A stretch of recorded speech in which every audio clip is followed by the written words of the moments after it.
Do it? Okay. So we're going to go ahead while they work on the sound issues. So welcome back, everybody. I hope you had a wonderful summer and are enjoying the fall weather. Started a day or two ago. Blessed relief for those of us who were here all summer. And so this is the first one of our season. As you know, we take July and August off because it's too darn hot. And so this will be our first one. As you know, started a week late because of Labor Day. Pushed it back. And coming up a week from Saturday on September 20th will be our 10th annual Positively Aging Project, which, as you know, is a day-long symposium for people living long-term with HIV. We're really excited about this year's program. Our keynote speaker is going to be Mary Fisher. So some of the old-timers may remember her from her 1992 address at the Republican Convention. First time a Republican ever talked about AIDS. So we're really excited, and she's got a book out.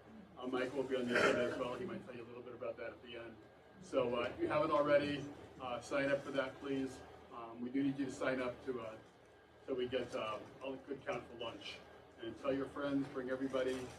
Harper's 10 years old this year, so we're really excited to celebrate our anniversary.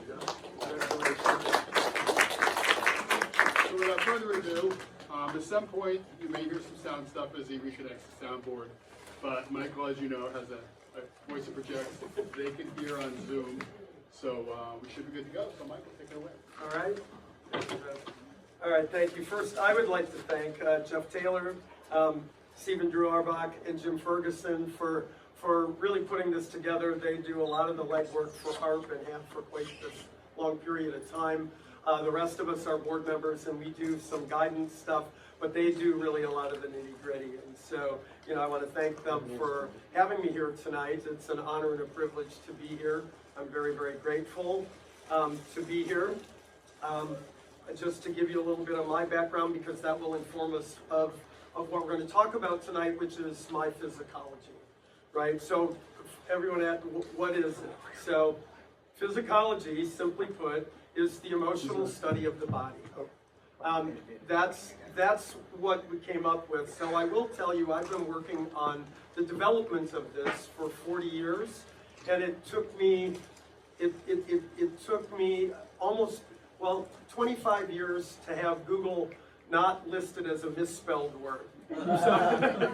So you know, I mean, it's taken a lot of elbow grease. I had no idea. You know, I read about psychology and some of these other, you know, people and pioneers of it, and I had no idea what the practical component of that would be or would feel like. And it's been a lifelong dedication.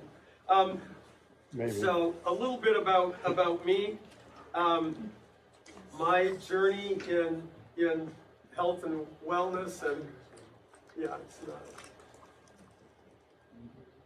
Test. Okay, that's one. There we go. Yay! All right. Okay, so let me bring it a little closer. My journey I launched in health and wellness and fitness really started before I knew what that was. I was an assistant to the athletic director for my high school in 10th grade, and that was really my first formal part job, I guess, if you will, in relationship to fitness. After I graduated from high school, shortly thereafter, I made a beeline with a short stop in Houston, I made a beeline to California, and I got two jobs when I first moved here. One was at a little gym called Jim Morris Gym, and I was his floor monitor in 1976, and I also was a bartender at nighttime at a place called Studio One in the back lot. So for those that don't know, Studio One was considered the first gay disco, and the back lot was a Hollywood dinner theater. So it was really interesting and really unique. I worked there for 10 years. And that ended, but the fitness didn't. And the reason I bring up Studio One tonight is because as the first gay disco, I worked there in the time period where HIV and AIDS started. The first HIV and AIDS fundraiser was at Studio One with Joan Rivers, and it was very incorporated into life on a day-to-day basis. And we're going to review a small piece of the documentary this evening in a little bit. So before we get to that, though, I want everybody to ask themselves a question. Why are we here tonight? Right? Why are we really here? What brought us to tonight? What's our motivation? That's a part of the thinking that I would like to use for tonight's talk. A little bit more about my background. I continued in health and fitness as a fitness trainer. Had my own business. Worked with gyms for my entire life. So I'm in year number 53 in relationship to that. The word fitness trainer started in 1980, so I actually started before that. You know, so I do feel like one of the old dogs in the business, right? That I had something to do with the shaping of it along the way. Scroll ahead to a lot of personal circumstances, and I'm going to share transparently with you. One of the questions that they asked me in regards to joining the board is why, what's my motivation for wanting to be involved with HARP? Because I knew what it was and I knew what it represented, but I didn't know a whole lot else about it until I talked to, I was invited by Ted to consider this. And it's like, so I went back into my experience in relationship to that, some of which you'll see on the documentary piece, so I won't get into that. But I do want to share with you some of the health and wellness circumstances that I experienced, which at the time were mind-boggling and traumatic on top of traumas. So, I lost all my friends twice over during that time period, partly because I was smack in the middle of the gay community where it was predominantly where AIDS was predominantly taking people out. I had 2 false positives, so I'm not HIV positive standing here before you today. And I've had many of the health issues that are typically related to HIV. So for example, I had hepatitis A and B at the same time, which at that time they diagnosed me with type non-AB because it was before there was type C, which ended up being what that was years later. So there was that. I had severe cases of MRSA when it came out. I've had cytomegalovirus, and so I've experienced many of the health circumstances with it, right? And for many years, for about 50 to be precise, I felt like life was being done to me, not for me. And I say that because that really was one of the profound recognitions that cultivated my Physicology, right? And so there are a few tenets that I would like to talk about. The reason it's called my Physicology is they're twofold. Number one, Physicology is not a patentable word, so that's for everybody to share. So my schooling background, I started as an undergraduate in college when I was 40 years old, mostly because I thought, oh my God, if I don't do it now, I'm never going to do it. Prior to that, in working with people in fitness, I started noticing, I've always been some form of a researcher. And I started noticing similarities in what people would talk about when we were working on certain parts of their body. And since I was really forced in a lot of ways with all the health circumstances that I had to look at my own, I started really paying close attention to that. If not, since it was trauma-based, hyper-attentive to my own inner workings, right? And so I want to talk for a minute about research. HIV and AIDS research project, right? So, okay, so what does that mean to each of us, right? I've been privy to some of the talks that we've had prior, and typically in the United States for sure, in the Western Hemisphere mostly, There's two hemispheres of research, quantitative and qualitative measurement. Quantitative is statistical data, and some sciences, the ones that we predominantly see as medical, attach themselves to the statistical data. Qualitative measurement is a little bit different. We tend to weight quantitative a little bit more, but I want to challenge people to consider why, right? So for example, there's two types of qualitative measurement that I would like to talk about this evening. And those are ethnography and phenomenology. So, do any of you remember Jane Goodall and the apes? You know, she went and lived with the apes for a substantial period of time, observed, participated to a degree, and then she wrote her work in regards to that. Well, I have a question to ask everybody, and I'd really like for you to participate if you would. How many people in here, when they were born, were born with a manual on how to live life? Anybody? No, I didn't think so. I certainly wasn't. I was born of the clueless variety when I got here, that's for sure. Okay, so since we weren't, I would like you to consider that we are our own ethnographer, right? We're putting ourselves into our human body, and we're having a lived experience where we're constantly reaching out and having to discover in our human life what our research is. So in a sense, we really are ethnographers, right? And phenomenology is really a research modality that tells stories. So a phenomenologist would interview, say, 20, 30 people with an idea in mind, and they would break down the verbiage that they got from the interview into what's called natural meaning units. And NMUs are once they've started tracking the common threads, they would pull these common threads out of it, and that would formulate the results of the research.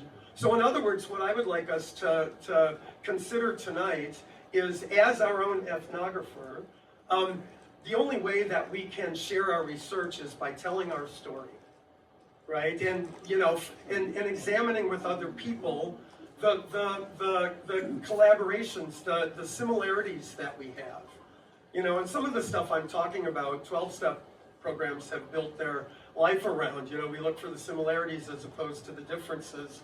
How Physicology would say this is, if I look for the goodness in you, I get to find it in myself, right? If I don't, I'm going to find what I'm looking for, whatever that is, right? And so my Physicology, which I want to start sharing with you, is I consider us a spiritual being having a human experience. And the reason that's important is because I believe that we are an entity coming in and step into the body, and we make decisions with that body. There's some psychological theory, and I don't want to get too heady with it, but a student of Freud's named Melanie Klein was known for what she theorized as good breast, bad breast. And what that did was support that infants make their decisions from the get-go, right? And so we're constantly in decision-making. And I did my doctoral work at a place called Pacifica Graduate Institute, which is founded in Jungian-based ideology. So it's depth psychology. I studied clinical psychology. That's what my doctorate is in. And then in addition to that, I studied at a place called the Center for Human Development through UCLA in cognitive neuroscience research.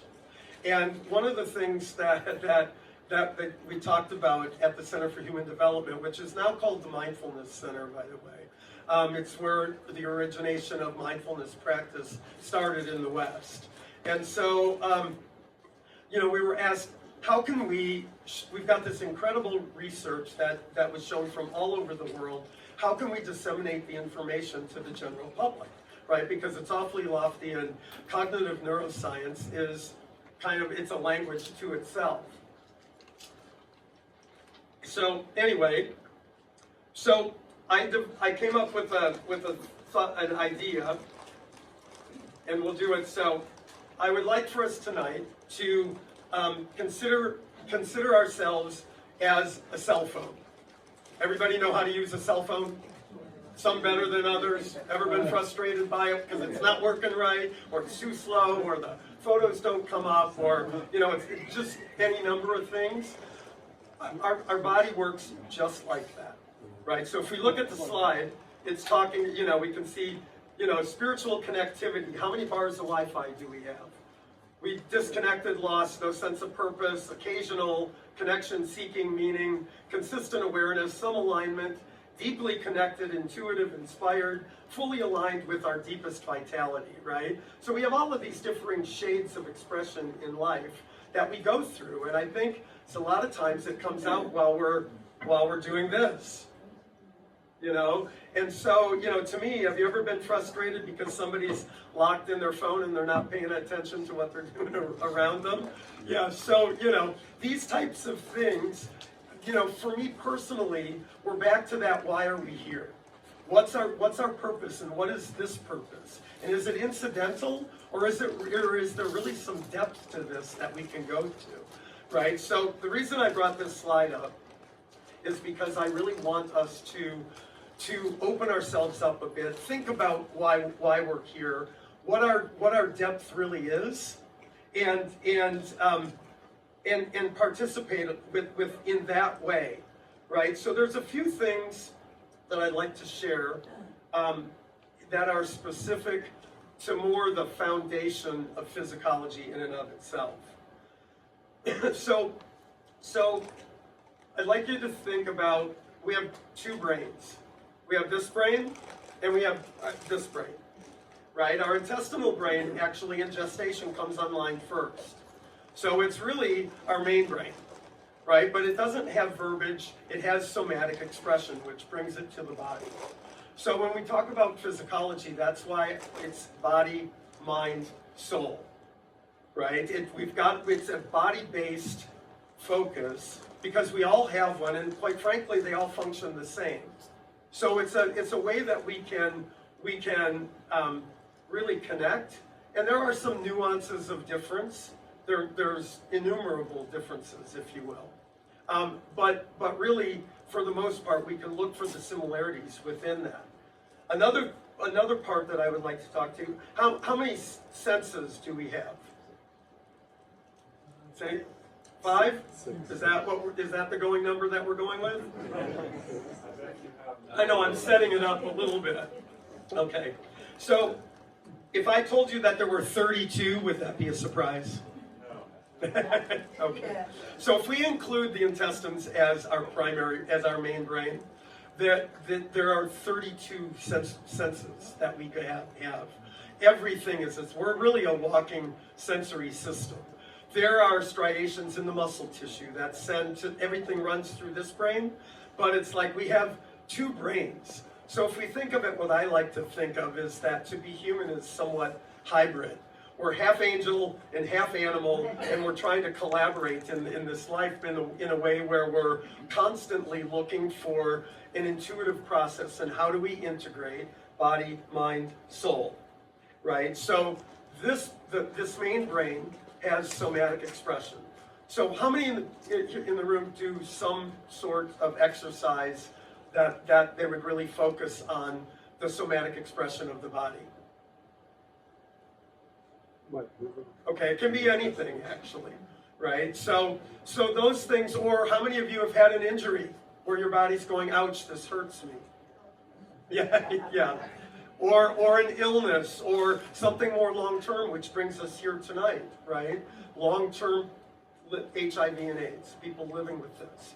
What are the circumstances that present? What are some of the secondary creations that occur from the life-saving medication that we've had to take for however many decades, right? What does that present long-term, right? So these are some of the questions that we can really ask ourselves in relationship to it. And so here's the thing. It's taken me 40 years to get to where I am to put a lot of the stuff together.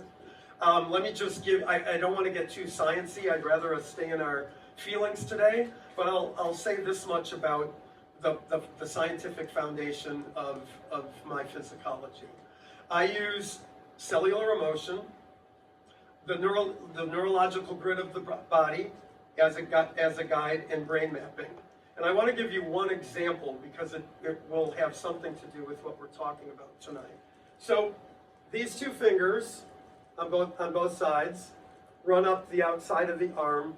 It hits the back of the shoulder, hits our T-cross in our spine, travels all the way down the spine, drops to the L-frame across down on the bottom, drops through the sciatic nerve and ends in the outside two toes. So that nerve is the same nerve that records with our sexual organs in the brain. It's the same one. So an interpretation, and the one I use for Physicology, is that our entire body is outlined with the idea of sexuality, right? Now, what does that mean? There's a lot of differing expressions, right? But if we look at it, the culmination of sexuality is creative in some sense, whether we're creating another person, whether if it's same-sex partners, we're on a frontier of creating something in new between the two, and it's interactive with regards to our neurological system and what we're exchanging way beyond what we consciously pay attention to, right? And it is also an opportunity where our bodies are fully talking with us. We are fully in somatic expression. And so the way I frame my Physicology is that if there were a hierarchy on lived experience in the human condition, sexuality and and creativity, if you will, is the most profound because it's the only action that we take as a human being that engages every cell of the body, right? Other ones are dormant in certain activities, but with sexuality, we're engaging all parts of ourself, right? So that being said, let me go to the next part. So we're going to show a piece of Studio One Forever, a piece where I'm involved with the documentary, and I speak to really why I'm here. But rather than just talking about it, I want to share an experience with you and let you draw from it what you will, and connect your own experience to it. So I invite you to open your hearts when you watch this. Maybe keep in mind some of the stuff we were talking about, and pay attention to how you're feeling in your body while we watch this. And on that note, let me get this started, okay?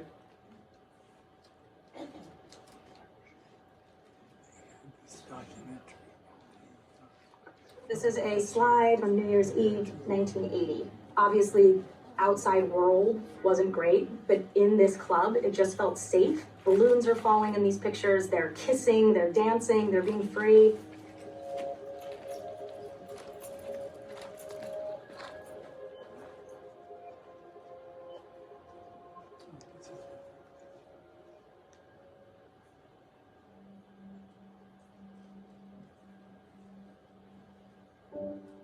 Seeing somebody alive one week and then learning the next week that they had died of pneumonia suddenly. Am I next? Is this the last time I'm going to see you? What is happening? What is going on? And there was talk, of course, of paupers being the cause, which was not the truth. People were afraid to go in any gay establishment. Suddenly, paupers became very unsupportable and people just stopped. There was a bit of a taboo to be going to the clubs. Because of AIDS, people were freaked out. Even my own mother said, don't go to West Hollywood, there's AIDS over there. One of the bartenders here, his name is Craig. I took him home, and not even 30 minutes later, I got this really breathy call from him. Went to Cedars-Sinai, and he had passed away. He had drowned to death.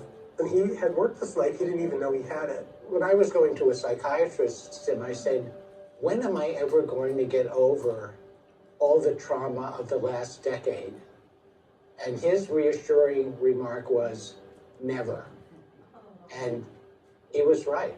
The government wasn't going to do anything about it, and those of us who were in show business said, well, we can raise money, we can put on a show. And it was very difficult because nobody wanted to be associated with this disease. It was a pariah. Joan Rivers was the first one to really come forward and galvanize the community. She stepped in and organized this first benefit, which was held here with Sylvester. You, Charles, and I did a show at Studio One. Up until the end, she said, give me 6 gay men in the front row, and I know it's going to be a good show. Did the first show for AIDS. Benefit for AIDS. Before anyone did it, and I want to say thank you. And I was asked to represent APLA at the event. It was a very emotional evening, and people were afraid to come. Why are you helping this thing? This is awful. You're going to get sick yourself, and it was pretty grim. People in the business saying, don't do it, it's career suicide. It was fear. People were really outraged. Here was someone who was at one of the peaks of her career, hostessing the Tonight Show, basically saying, I'm taking a stand. There was a lot of anxiety about what was going to happen at the event. We didn't know whether mayhem and chaos were going to ensue. Our family received threats, and not just to my mother, but to my father and to me. So there was an extra layer of security that I don't remember coming to any event here at Studio. Right before the event, the threats were so big and so frightening that I was sent to school with bodyguards. It hit such a nerve.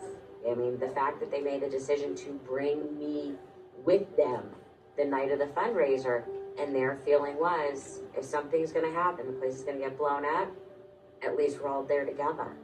I always try to stay optimistic, but it was really, really coming at me because I really felt like I could be next. I knew it was this God that has me here today. So you're scared to meet anyone, you're scared to have sex, so you use drugs to have sex. There were the people that were positive who were scared and, struggling to stay alive, and then there were people who were negative. A lot of, fear, anger, how do you cope, how do you navigate the survivor guilt? I had a great friend, a guy named Michael Katz. He used to always say to me, don't tell me there's not a war. I said to him once, what can I do for you? And he said, remember my name. I have a picture at home. It was a staff picture, probably 80, 81 maybe. There were 105 people in the picture, and there's 2 of us left alive. What was one time fun and a glass over top of the bar like this became, I had to have this in order to get through the day.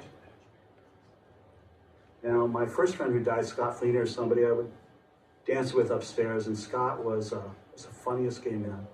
Handsome, tall, striking, gorgeous male model. Anyway, I went on vacation for a week, and back then there were recording devices that would record your messages. Got back from vacation, and there were like 14 messages. I'm like, what is going on? So I hit play. Hey guys, it's Scott. Hey, I'm at Hoag Hospital. I'm really sick. They think I have pneumonia. Can you guys give me a call or come see me? Beep. Hey guys, it's Scott. I'm calling again. I'm still at Hoag, and yeah, I have pneumonia, and I think it's whatever's going around, and can you come see me? I really need some support. Beep. Guys, I can't believe you're not returned. Sorry. Fuck. 40 years ago, I'm still there. Can't believe you're not calling me back. Are you afraid of catching it? Beep. Guys, I'm really sick. You need to come see me. Then finally, the last message. Beep. Guys, it's Deborah. We lost Scotty this morning. And that's what happened, is that it was just like within a week, if you lost touch for a moment, there were no cell phones, so you just went on vacation, you took a trip. You'd come back to find out who had died. Whenever they say make a list, I started making a list, and I just can't, I couldn't look at that quilt again. I run across a name I've forgotten about, and I get shell-shocked. The thing about AIDS was, not only did you lose people who were not, stop. They're so horrible. Lance had AIDS and was dying. He wanted to go to the hospice to visit him. It was shocking. He was 27, and he looked like he was, 87. I think his energy still had that spark, especially when I looked in his eyes, those blue eyes, light was still there. That was the only spark that was left.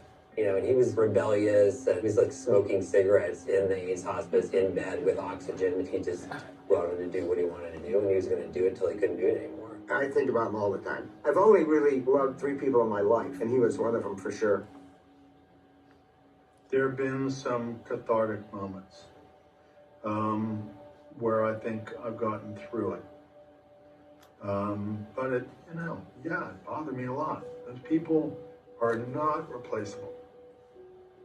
This happened 40 years ago. We were in the midst of the gay liberation movement, and it converted to the AIDS movement. We had to get together in order to save ourselves. Because of that was a movement, a political movement that could then tackle marriage equality, because that is the one thing that guarantees us first-class citizenship. Think tragedy, trauma, that which says, I thought it was about this, but it's not. It's much more important than this. And you are responsible that those come after you. And if you can put it together and say, this is why it matters, you allow the next generation to go, you see, I'm part of a story that isn't yet told. But in the telling, we're discovering it's much richer than the one we thought we were to tell. You've got to appreciate those people that really gave their lives. I carry it in my heart.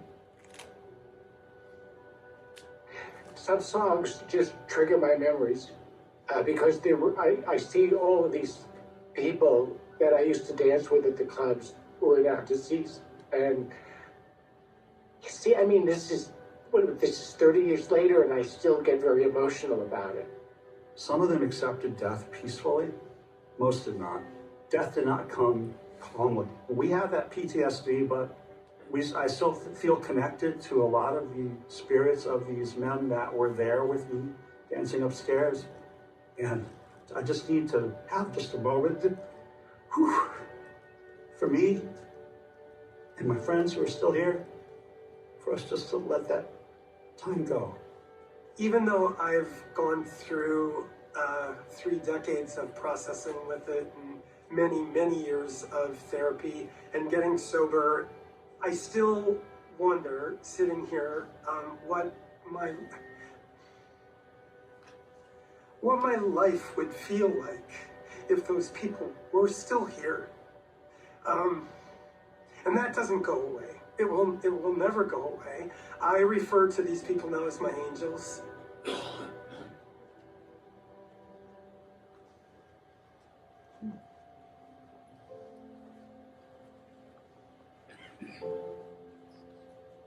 I went back to school. I went 15 years and got my doctorate in clinical psychology, first and foremost, to try to figure me out. I was working in a dream job at a place that provided mental health service provision for all of LA County. There's a saying in AA that says, we can't keep it if you don't give it away. And so I thought, okay, I'm giving it away to people, and this is really, I'm doing good with this. I relapsed again while working there and ended up demolished and evicted from my house, and I just broke. Crystal meth was really what brought me to my knees. When you asked me years later, 8 years to be precise, to come and film this documentary, the opening shot, we walk up the stairs, and the first recall that I had is that's where I slept when I was homeless. I slept on a cinder block. I went back to a place that was safe for me, as safe as could be considering you were on the streets. 3 times I had West Hollywood Sheriff's Department find me there, let me stay, rather than arrest me. My file said, do not arrest. I don't know why. One of the police officers said to me, he said, Michael, you're too bright of a light to be out here in the darkness like this. The community reached out and helped me to recover, and all of those angels appeared through other people and helped me along the way, and I know that's why I'm still here. That's why I'm willing to sit in this chair and go back into these places, is to bring honor to those that sacrificed their life for us to move through it.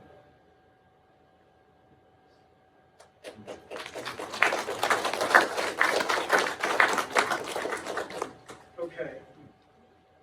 is a slide from New Year's Eve, 1980. Obviously. There we go. Okay. So, thank you. So, what'd you think? Wow. Thank you. So I wanted to share a piece of that with you. There's quite a bit more. It's not all focused on HIV and AIDS, although the underpinnings of that I think are very important. And some of what was said in this piece are really important with regards to telling our story, which is the phenomenology that I spoke of earlier, and the ethnography of how each of us moves through our life and has a story to tell, right? And what the police shared with me about, I want to share with you, each of you here tonight is too bright of a light to not share your story with other people. And in some ways we do that tonight just by showing up, just by being here, and sharing with other people. I put this slide on here because there's some parts of the body, so just a few things with regards to physicologize what we just saw. The body doesn't, the body's our hard drive. It registers everything. We miss nothing. There is no really linear space and time. That's up here in this part of the brain. And so the body holds the space of these experiences in however the way is that we hold that, right? And it impacts, and that the experiences impact and guide our entire life and our choices along the way, right? And at some point they represent themselves so that we can work with it, with the material, right? Physicology believes that we come here, we download what we're gonna do into the body, we actually do it, we get older in life if we're blessed to have the opportunity for a longer life, and we put meaning to it later in life, which most of us are doing here. And then we move on to the next stop, if that's what you believe, whatever that might be, right? And so we're at a place where we're putting meaning to our lived experience. Sometimes it's a illness or a diagnosis. Sometimes it might be a mental health thing. Sometimes it might be an affect of a medication. Excuse me, sometimes it could be a fitness class, or it could be going to the gym, or it could be having lunch with a friend. All of these things record permanently in the cell, right? And there's some things that I want to share, just a few things, to give us a bit of expansion when we're thinking about what we live in. And these are a few things that came from the research at the Center for Human Development. But a man named Deepak Chopra wrote a book called Ageless Body, Timeless Mind. And in the book, he talks about 97% of human communication being complete before one word is spoken. So that leaves, by the time we're getting to verbal dialogue, we're down to a final 3%. What's the 97%? Well, first off, it comes from the main brain, which has the 32 senses, not the 5 that we think we have in our conscious mind, right? So with body exploration, this is how we can discover some of these things. So as example, in a glance, we interpret more than 1,700 different facial interpretations per second in another person. So we are long since past, we already know everything there is to know about them in the non-conscious to non-conscious dialogue. And the conscious dialogue is what I believe to be true, that's why we're life explorers. That's what we're actually doing, is bringing the non-conscious conscious and having some fun with it and experiencing what we do and sharing these experiences along the way. So I would like to open it up for questions, dialogue, comments. Yeah, oh, okay. Yeah, since we're on Zoom, I have to ask. So does anyone have some questions or comments? Please, please, please. Yeah.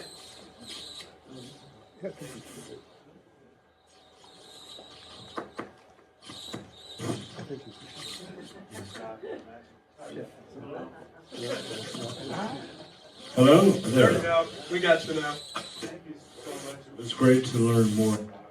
I appreciate that. One of the things that came to mind as you were sharing about everything in store is that that's exactly what you learned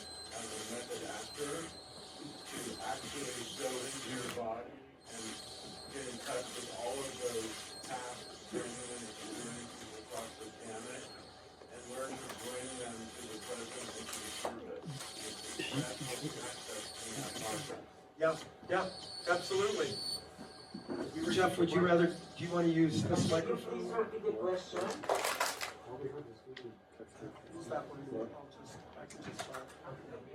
Yeah, as long as I stay close, they can hear me on Zoom, so use the other mic. Yeah, the portable was not connected. Oh, here it is. Here's the. No, sorry, these are two that aren't plugged in right now. Where's Make sure this is the third working. one that was in? Is one of those working? No, these aren't plugged in right now. Okay, so there's the one on the post, there's the one on my stand, there's the one adjustable. Question, but it seems That's all this these is bringing a new life, a new meaning to being true to our guts. Yeah, absolutely. Right? I mean, we call it differing names. For me, it's a highly developed brain. You know, it really is. The intestinal brain is the foundation of the creation of what we live in, including this brain. Right? I mean, there is a way of functioning that we function. I can share with you. So we project neurons from our medial frontal lobe, if you will, or some people call it our third eye. Right? So this projection comes out. It bounces off whatever we see. It comes back in. There's a holding chamber here. It turns into a chemical that's shaped like a key. So 30% of that chemical stays up in this brain. 70% of it drops down into the body. So the reason that with Physicology there's that infinity age is because of what I'm talking about right now. So as that chemical travels down what's called the anterior cingulate, it combusts with the cell, and that combustion comes back, travels back up, it loops around, travels back up. We put context to it from our limbic system, which is where memory resides, and it comes back out, and I just gave you the neurological definition of feeling. That's the process that we go through, and it's faster than light speed, right? So otherwise we wouldn't have the density, there would be nothing for us to look at, right? So we're remarkable creatures is really the point of this. You know, and it's easy to get bogged down in things that we think are happening to us, right? And it requires, why I brought up the cell phone, is it really requires some way for us to move beyond that, right? Test. Oh, it's working. Okay, great. It really requires a lot of effort for us to move beyond that, right? Who do we want to become? How connected do we want to be? And that can be scary too, right? So it's like, I'll just share, since I've been sharing, I had in my life a ton of trauma. It started when I was 4 years old. My first sexual experience was with my grandmother at 4. At 5 years old, on my first day of kindergarten, I had my first drink. With my grandfather gave it to me in the fruit cellar of his farmhouse, and you know, I didn't know from any of that. I didn't know what that was, and those two experiences that I had by the time of my first day of kindergarten have influenced my entire life, right? And so, for many, many, many years, and then come to this part where there was more trauma upon trauma upon trauma of differing sorts that we couldn't even keep up with. And I know there's many of you in the audience that have similar stories, your version of it, right? And so I felt like, by the time I was 50 years old, I felt like a complete victim, and I hated life in a sense because I didn't feel like there was any point. You know, am I just going to get pummeled one more time? Why continue to move on, right? And I don't know if any of you have ever reached a moment of that, but I did often. Right, and it's like, how to move through it? Well, honestly, I moved to Palm Springs about almost 7 years ago now, and I was diagnosed with cancer. And that was just the straw that broke the camel's back. I'm like, WTF was my first comment, and it's like, okay, now what? And it really, it pushed me to a place to where it's like, okay, I can no longer live my life in constant fear and being a victim. And, you know, the culmination of being out here, being participatory, really moving through a lot of differing things, and being willing to share my story and give back, that's what my Physicology is. And that's really where some of the presentation comes from in relationships. So if all of our wires were connected at all times, the person I studied with at the Center for Human Development, his name's Dan Siegel. He's one of the pioneers of cognitive neuroscience. He wrote a book called The Developing Mind and Parenting from the Inside Out. And he would always say, neurological integration suggests social adaptability.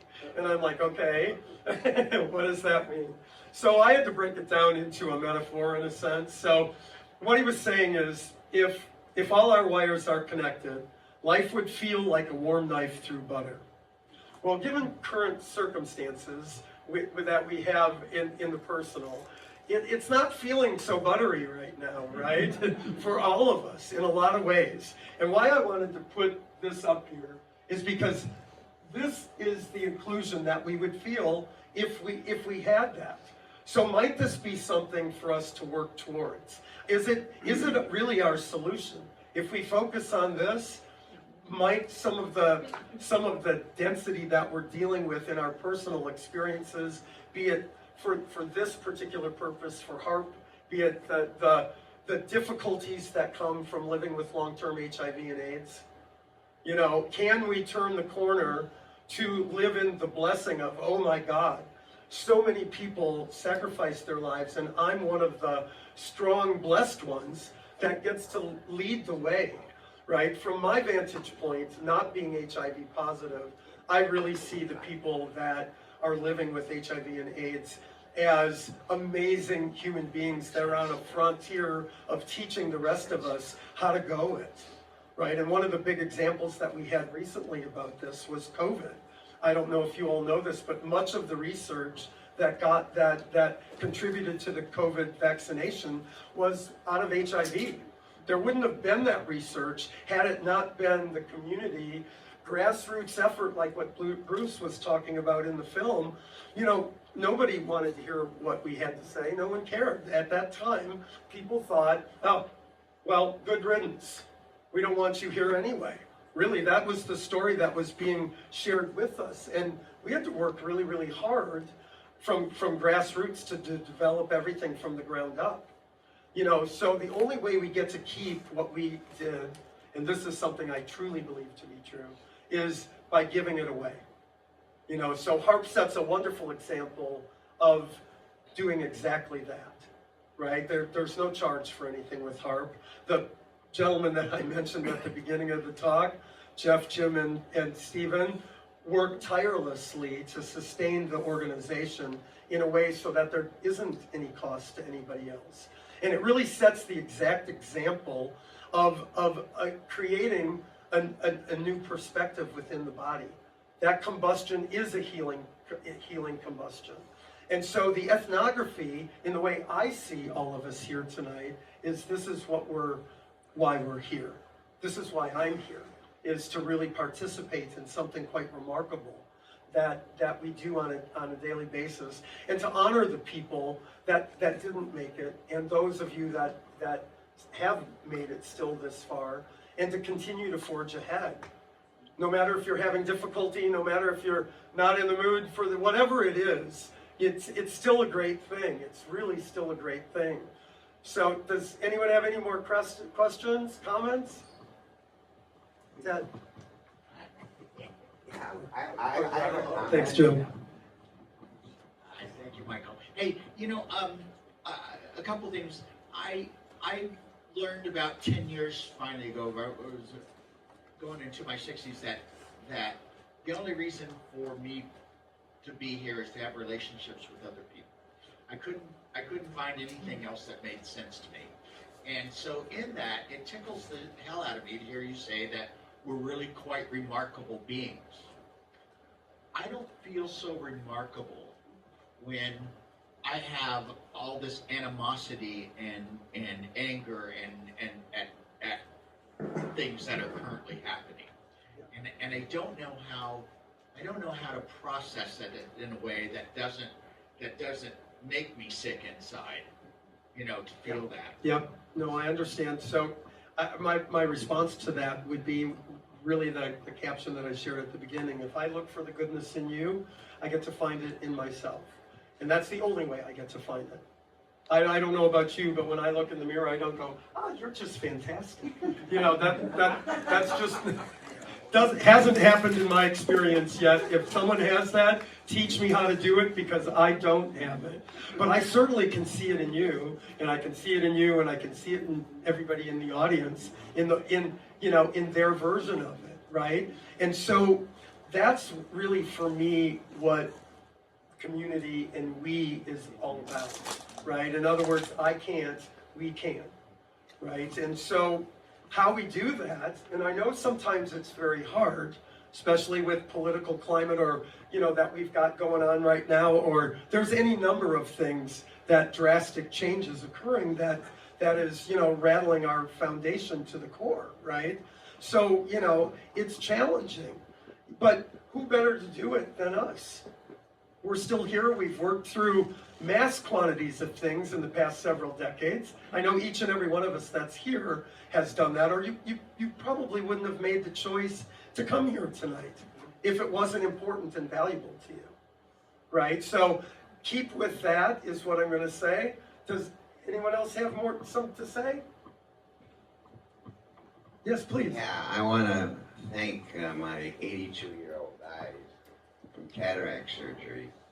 I have 20/15 vision, and I can read. You are screen sharing. That sign is blocking the most important bar up there. That teal sign says welcome. So if you say welcome all sizes, all cultures, all beliefs, now it makes sense. Yes. And sorry about that. The only thing I want you to remove is all religions.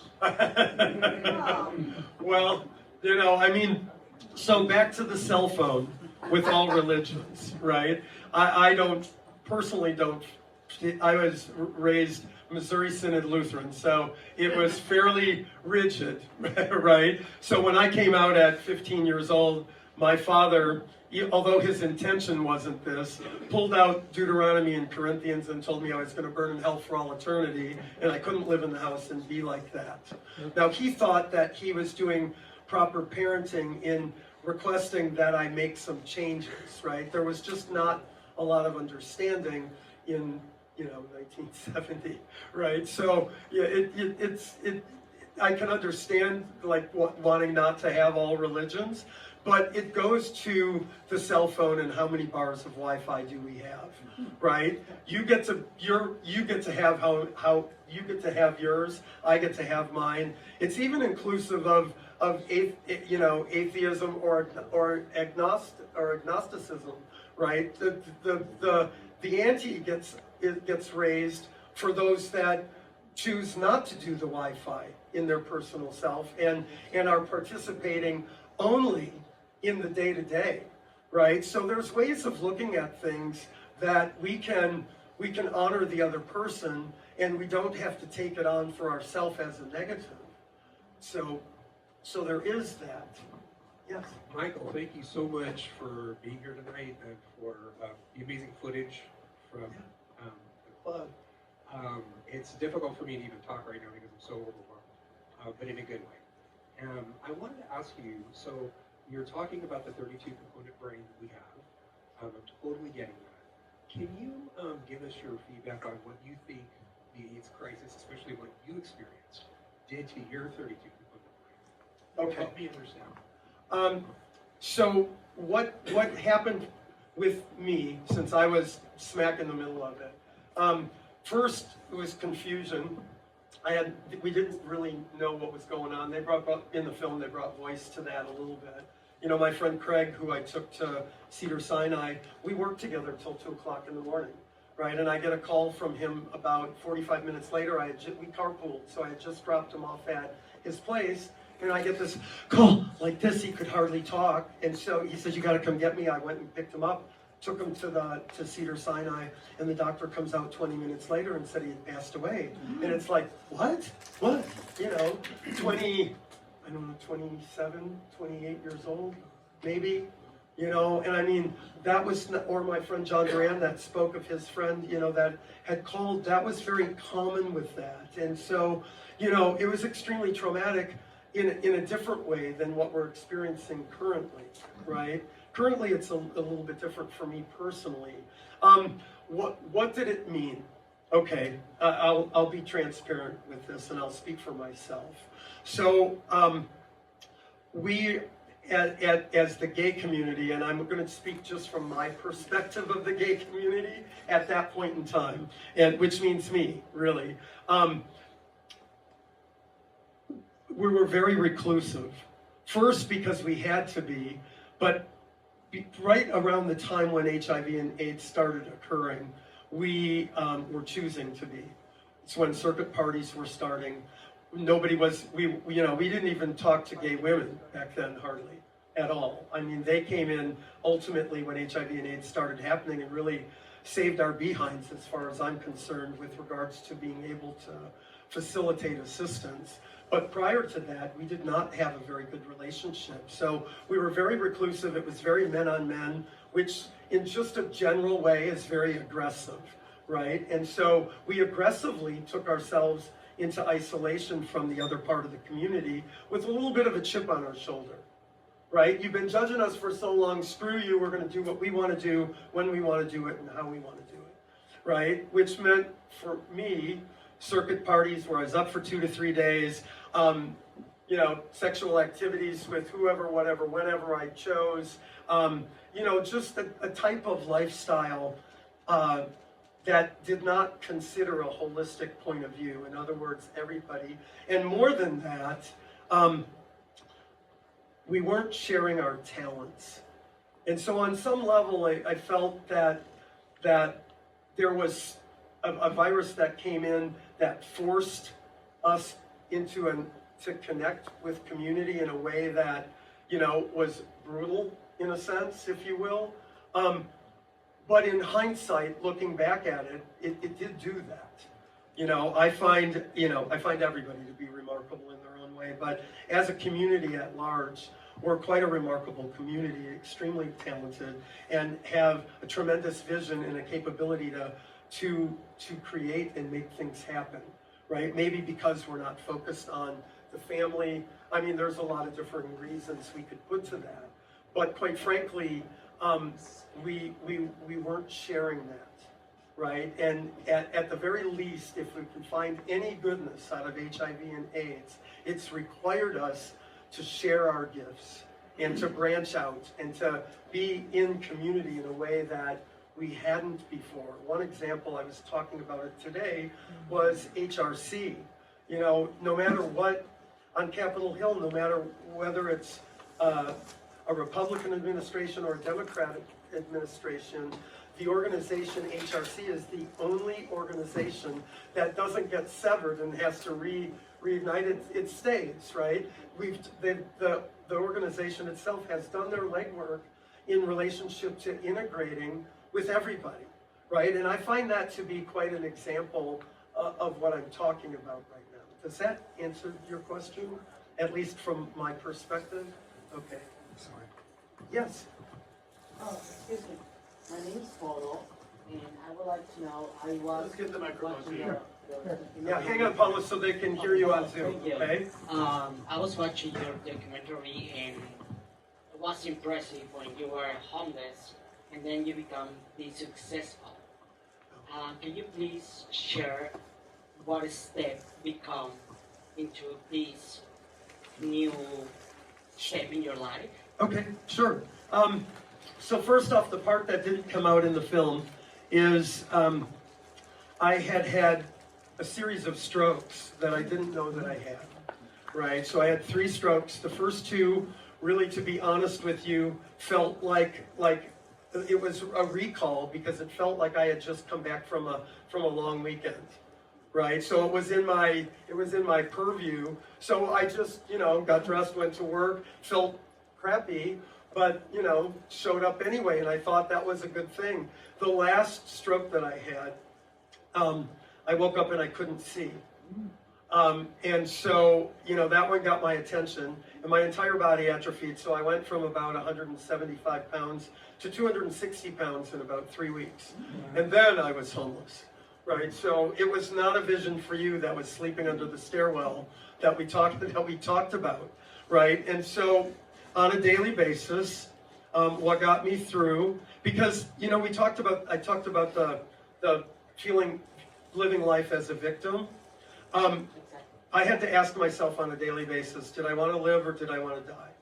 And if I wanted to live, you know, I have a lifetime of health and wellness. I knew what to do, what I could do to move through this. Or did I not want to? And if I did, I had to be formidable because it was really tough. You know, and so that began a series of really working my way back. You know, I was homeless for about a year and a half. I did what's called, AA would call couch commitments. I slept on people's floors and people's couches, and then I stayed with people for a couple of weeks or a month, and, you know, I couldn't see, so I really couldn't work at that point, so I would do odd jobs. I would like clean and do whatever I could do to contribute, and it, you know, nobody waved a magic wand and it got easy for me. I really had to earn every bit of it, and then finally, I started to be able to see, and these were some of the things that I did, some of the quirky brain chemistry things that I did. So I went to the ophthalmologist finally after about 6 months, but when you're homeless, you really have almost no freedoms. So I would get a package of bus tokens once a month, and there were 10 of them. So I had to really monitor them out, because those 10 I had to figure out when I was going to go where. So it took about 6 months for me to go to the doctor, and I got in there and I couldn't see the wall chart at all. But when I got into the machines, you know, the one that's got red and green light, I could see the lights. So I thought, in my brain, I thought, oh, well, maybe if I started playing like a video game, maybe that would help, because I have this connection. So I started playing a video game incessantly called Bejeweled, right? And so, honestly, it worked. It started unveiling some of the layers of gauze I had over my vision, and after about a year and a half, I was able to see enough to get a job, go back to work. I worked at Gold's Gym in Hollywood, and the rest is kind of history. I stayed there for about 4 years, got my legs under me, and then I moved out here.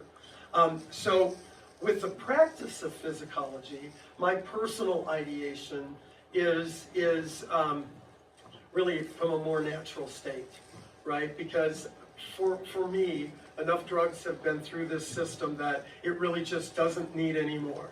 And so that's what's actually happened. So I have done things in a way that's been naturopathic, if you will. So for example, for my cancer, a cancer cell cannot live in a petri dish in alkaline water. So I have a computer hooked up to my faucet in my kitchen, and I changed all of my fluid intake to alkaline water. And so far, it's working. I stopped all sugar and salt, and I started juicing, which was completely against anything I had ever done before. But I had to get real with myself in ways that I had never done before, right? And so, you know, the moral to that story is to continue to recreate oneself, because it seems, at least for me, and you can speak for yourself, the further I go, the bar keeps getting set higher and higher and higher, and, you know, if I want to stay, it feels like I have to do more work rather than less. You know, I kind of came out to Palm Springs to retire, if you will, and it's been anything but that. I work more and I'm busier now than I ever was before, and it's like, but what happened to my retirement? And then I go back to the place of, we can't keep it if we don't give it away. You know, and I have been blessed, and I'm really honored to be in front of you today with being here. You know, as just to be here, and then, you know, with the blessings I've had with regards to the studies I've been able to do and the personal experiences that I've lived through. I don't get to keep my wellness if I don't come here and share my experience with you. And on that note, I really encourage you to do the same. Doctor, your story is definitely fantastic. I admire you. My name is Paulo again, but the story that you just shared, my question is, what was the bridge between you being homeless and you being successful man doing conferences? Okay. Can you please do that, because every one of us knows someone that maybe can be inspired by you? Yeah, I have a feeling my answer is going to be different than what you might be expecting for an answer, but really the bridge is a shift in perspective.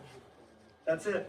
So for example, when I was sleeping under the stairwell, I'm successful. I'm not a bum. I'm not a bum. I'm not worthless. I'm a successful human being that's having a lived experience. That is the bridge. So how do we shift perspective? I can't do it by myself. Remember the I can't, we can? That's why we're here. That's why I'm here tonight. Is because none of us can do this alone. Did that answer your question? Yes. Okay. Thank you. Yes, Roy. I'm reminded of the power Wait of... for a microphone. Oh, okay, sure. Moving the microphone. Sorry. Here you go. I'm reminded of the power of storytelling. Historically, even before the Gutenberg press and before we were writing things down, and how important that is in maintaining civilization, how important it is in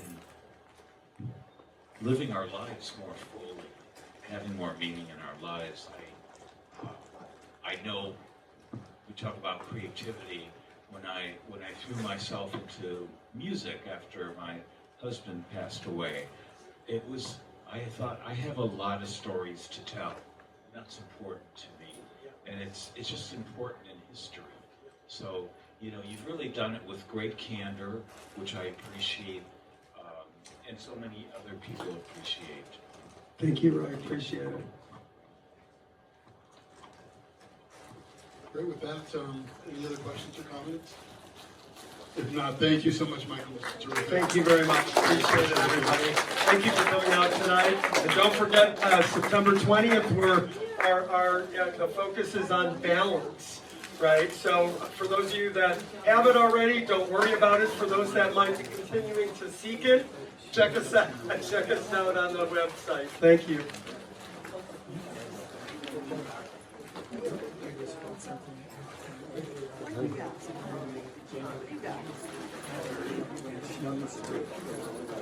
See you later.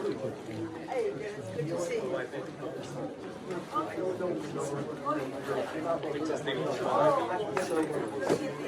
you.